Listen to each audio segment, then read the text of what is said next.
Okay, this seems like this is becoming the ongoing intro. So I'm gonna try to head north yet again. It's mid-July here in Florida. Every day is a heat advisory. Every day is hot.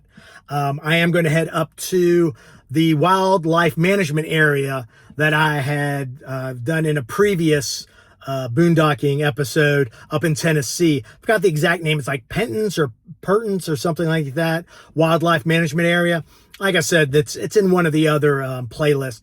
So I mean, I'm going to take the highways just to go ahead, get up there, see what it is, because once again, it's the summer. It might be a little bit more popular. People coming out of the city. Maybe it's only busy on the weekends. I'm not really sure. But here we go. Take 3, take 4. I don't know how many times I've tried this, and hopefully the van will sit there and behave itself. So off we go.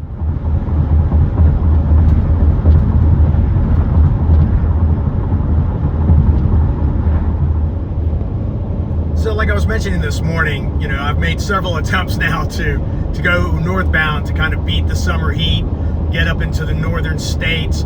I know that, when we look at, the heat waves and everything that are going throughout the U.S., a lot of the northern states, even like Montana and all those areas, they are having unusually hot and high, temperatures, but still their nightly lows are still in the 60s. And to be honest, that's all I'm really looking for. As for dealing with a 90-degree day, that's fine, but dealing with an 80-degree night is a little uncomfortable.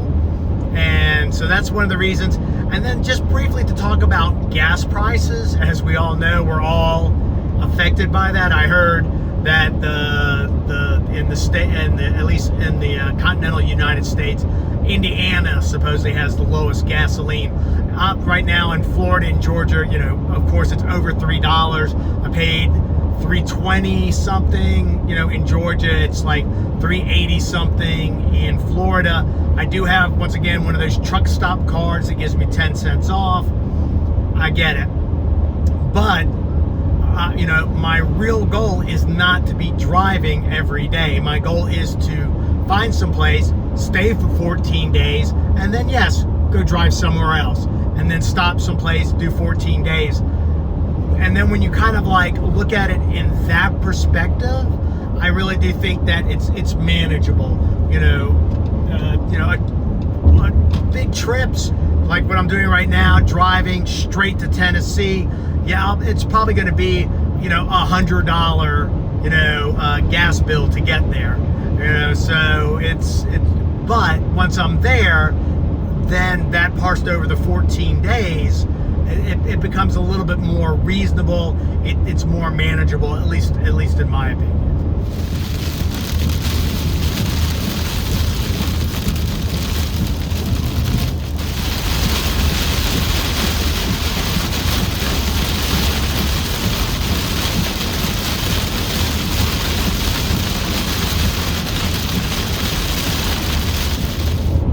A comment on one of my videos, I think it's the van tour video, where there was a person that she was interested in getting started in this kind of a lifestyle for whatever reason, and she was concerned with the Dodge Grand Caravan. They were notorious for having transmission problems after a certain amount of miles.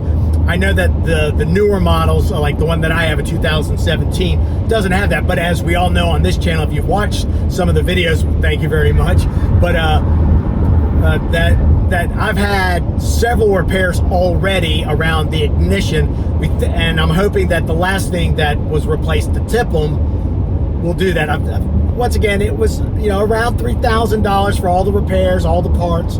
I was fortunate that the dealership would work with me. They didn't charge me labor on the last part.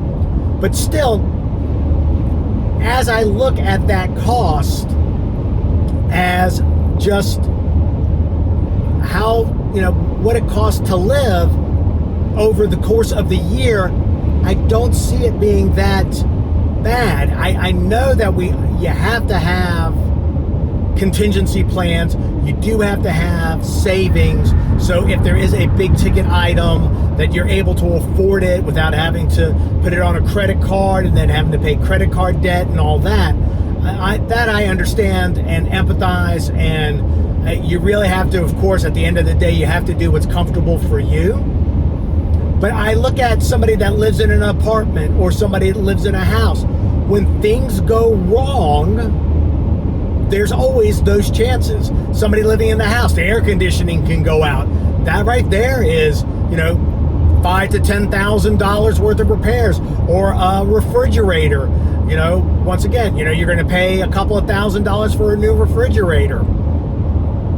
Mind you, you could get one used or something like that. So there are alternatives. And then for renters, you never know when they're going to increase your rent. And then there's all the other pieces of living in a sticks and bricks, electric bills, water bills. Now, once again, if you're renting, some of that's not going to be part of, impacting you. But electricity bills throughout the U.S. are going up, because of whatever different reasons. But all these things, it's just, but when I look at the final cost, which I really am not 100% sure yet, I still truly believe I will wind up paying a lot less and being able to work on a very, very small budget living this type of lifestyle. I'm not putting out whatever the normal rent is these days, $1,500. Maybe you can get something less, but then if you want something in a nice neighborhood, I can go on and on. If you have your own thoughts, and to help, people that are, kind of thinking about these kind of lifestyles, thinking about the pros and cons. There are people that have been doing this a lot longer and have a clearer perspective on all this. And if you want to, just put your comments down below, to help these people out. Like I said, that's one of the purposes that I'm doing this channel, is to help people transition into this lifestyle by doing it myself. So I'm learning along and I'm sharing all the tricks and tips that I can find. So I'm going to keep heading north.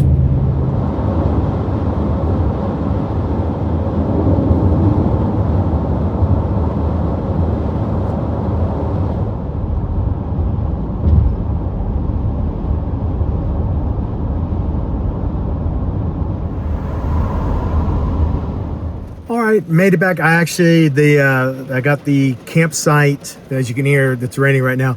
But I got the one campsite that I was here before. Once again, there's only a few vehicles here. It looks like 2 people maybe staying in their cars. I did see a large van that is probably somebody's rig. So, and it's right now there's rain. The low is already, we're already in I think it's in the high 70s right now. The low tomorrow morning is going to be 67 degrees. It's already dropping into the low 70s now because of the rain. So it's already an improvement. I'm looking at the forecast, and maybe I'll talk a little bit more about that tomorrow. And I'll sign off a little bit later. It's still very early in the day. I just moved into Central Time, so it's now 5 o'clock. But as you can see, it's the rain is coming in, and I know that's been throughout. I think part of the East Coast. There's a lot of rain up and down. So I drove through that the heavy rain. It was a thunder storm warning, and that was in central Georgia, right south of Atlanta. So I've been off and on, but very, very nice. And I will sit there and I will get back to you later as I figure out exactly what I'm going to do for the rest of the night. Right now, I'm just going to just unwind from all the driving, and I don't know if I'm going to make anything to eat or not yet. So we'll see.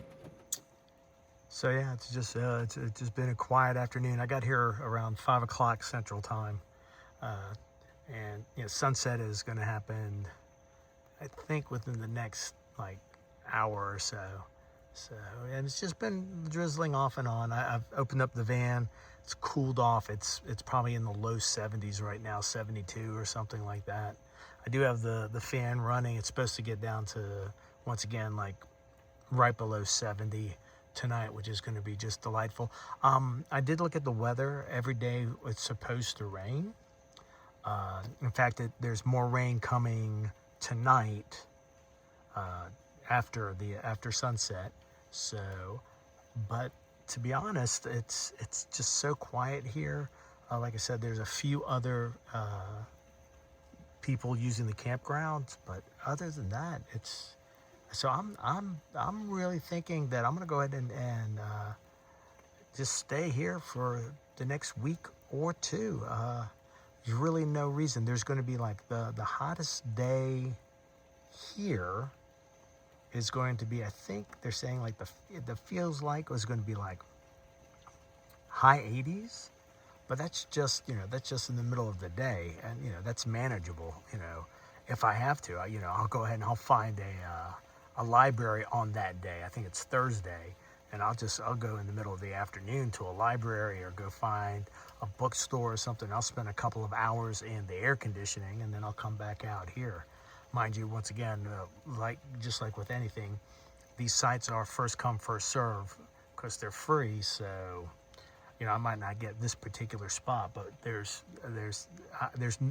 have no concern about losing or not finding a spot. Might be a little bit different on the weekends, but once again, the last time I was here on the weekends, they all come, but they don't come here to stay. They park their vehicles across the road, and then they take their all-terrain vehicles and their four-wheelers and their dirt bikes, and they go exploring down these trails, which I'd like to do. And then I'll also see, I know there's some trails. This week probably will not be conducive for an overnight, considering the amount of rain that, the forecast is showing rain almost every day. I think there's one day that next Sunday is no rain. So I think I'm going to go ahead and do the 2 weeks here, and then that'll definitely give me plenty of time to research. I'm thinking of South Dakota, and maybe going towards the Black Hills. I did see that, I think it's called, there's Custer National, or it's Custer State Park, but there's also a lot of boondocking areas that are all available there. Okay, thank you again always for stopping by. Thank you for the likes. Once again, I'm hoping that you're getting something out of this. I'm hoping, once again, if you have questions or comments, or, and just to share your own experience, and even if you have your own, van channel, just, bring it up in the comments or something, just to bring attention to it, because I think the more information out there for everyone, the better it is. All right. So I'm going to probably go to bed a little early. It was about an 8-hour driving. But thank you once again. And once again, I truly hope that you have your own great adventures.